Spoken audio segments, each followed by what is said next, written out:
Hi guys, so today we are here with another topic, that is the oral candidiasis. It is also known as oral thrush, and on the aspect of dentistry, it is a very important disorder which is very commonly seen nowadays. It can many times be confused with leukoplakia, but today we will be looking at how it is different from the leukoplakia exactly. So what is the oral candidiasis firstly? Oral candidiasis is a fungal infection. Never forget, it is the fungal infection which is caused by the Candida albicans. Okay, so Candida albicans is the most important fungus, and I should say the only fungus which is responsible for the oral candidiasis or the oral flush. It is the most opportunistic infection in the whole world, and it is most commonly seen in your oral cavity, in your GIT, that is the gastrointestinal tract, and the vaginal tract. So these are the three places where they are commonly seen. Now we come to the predisposing factors. The predisposing factors are also kind of characteristic or criteria. Like in these people, you will most commonly see this oral candidiasis. So patients who have tuberculosis, or maybe patients who have any kind of HIV, diabetes mellitus, anemia are the ones who are more prone to the oral candidiasis. Any people who is there with any kind of nutritional deficiency like vitamin A deficiency are also exposed to the factor of oral candidiasis. If there is prolonged hospitalization or illness in the person, then it can also be a risk factor for the oral candidiasis. Some people are ill for a really long period of time, as I just said, prolonged hospitalization and illness. So there is prolonged use of antibiotics in those people. So this can also be another risk factor. Heavy smokers and alcoholic people, people who have ill-fitted dentures, this is the most common reason. Okay, this is the most common reason, the ill-fitted dentures. Then you have the old people and children. So they are basically the ones who are going to be most affected to the oral candidiasis. And the last is xerostomia, which is the condition known as dry mouth. When there is excessive dry mouth, known as xerostomia. Now you see there are two kinds of oral candidiasis. It can be either acute or it can be chronic. If I talk about the acute one, the type 1 of acute is the pseudomembranous candidiasis, and in acute the second type is the atrophic candidiasis. Whereas when I talk about the chronic type, in the chronic I have the chronic hyperplastic type, the chronic mucocutaneous type, and the chronic atrophic type. These are the three types I have in the chronic. So पहले बात करते हैं acute की. In the acute pseudomembranous oral candidiasis, that is the first type of the acute one. It can occur at any age, but commonly seen in patients and children, ill patients and children. Okay, and now talking about how it looks, gross, like the gross features, how it looks basically. So it is soft, white, and slightly elevated plaque. They are basically found on the buccal mucosa or on the tongue regions. They are very soft, white in color, and slightly elevated. The plaque will give milky curd appearance. So this is a characteristic feature. You do not have to forget this feature. This is a characteristic feature of this type, that milk curd appearance will be there. And you know, another very interesting thing in this oral candidiasis is, if you will take a gauze and you will try to wipe off the lesion, it will be easily wiped off. So these are the two characteristic features of this one, that there will be milky curd appearance, and when you will try to wipe it off with a gauze, it can easily be wiped off.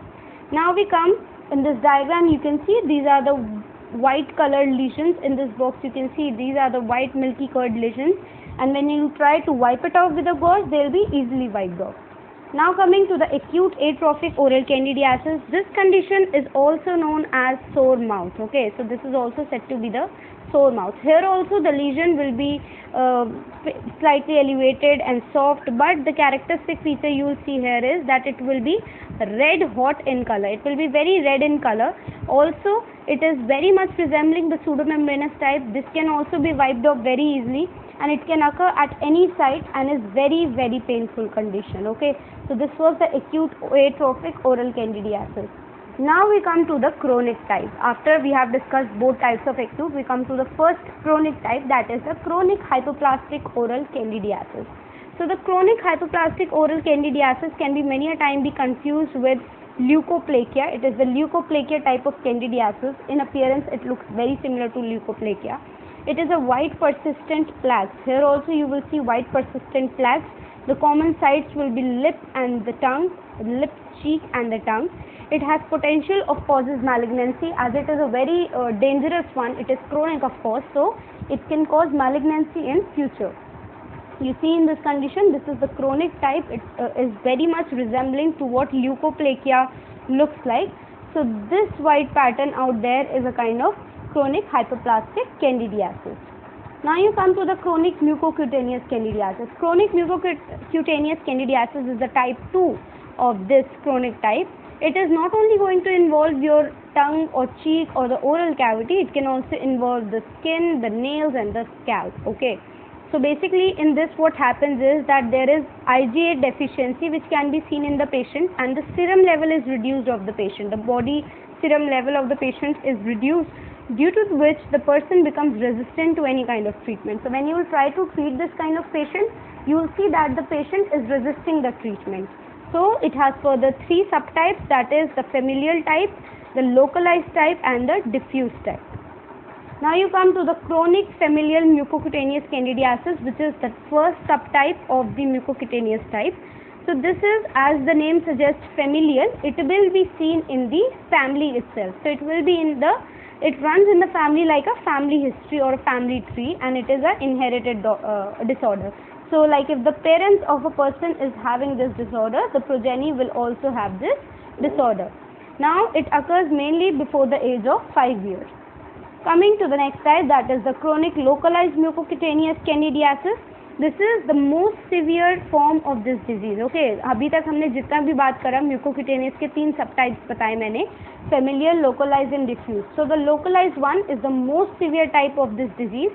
It can basically occur in the early age of the life. So in young children and young adults you can see this problem, and there is widespread involvement of the skin hair, and you will see some, this is now very important, and this is the only characteristic feature of localized mucocutaneous candidiasis, that you will see horny masses here.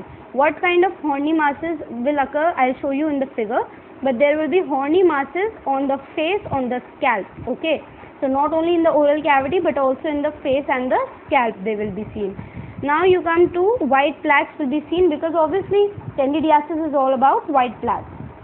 Now you see here in this diagram, the person is having these white lesions all over the face, the scalp, the skin, and these are the horny masses. So these are the horny masses which you can see in the patient very easily.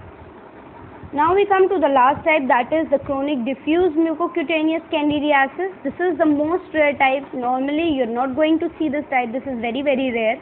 So as it is very rare, it will be seen after the age of 55 years, and there will be crusty sheet appearance on the limbs, face and scalp of the patient. So this is the most rarest type, not seen very commonly.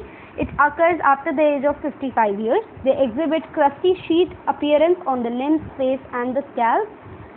The last type of the chronic atrophic candidiasis is this one, that is this is the last part, the atrophic candidiasis.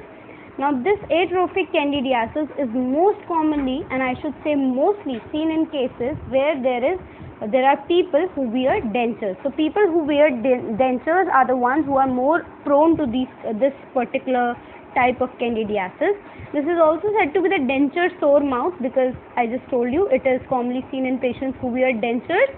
So what happens in this disease is that there is inflammation of that particular area where you are wearing the dentures. So dentures are basically आप कहाँ पहनते हो, आपके jaw के ऊपर. So that soft tissue or the components of the jaw of the jaw which is bearing the denture are the most inflamed one in this condition. There is no age limit to which it is focused, and women are at high risk. So this is about the chronic atrophic candidiasis. They are basically seen in people who wear dentures, also said to be the denture sore mouth. The inflammation of the denture bearing areas occur. There is no particular age limit, and women are at high risk.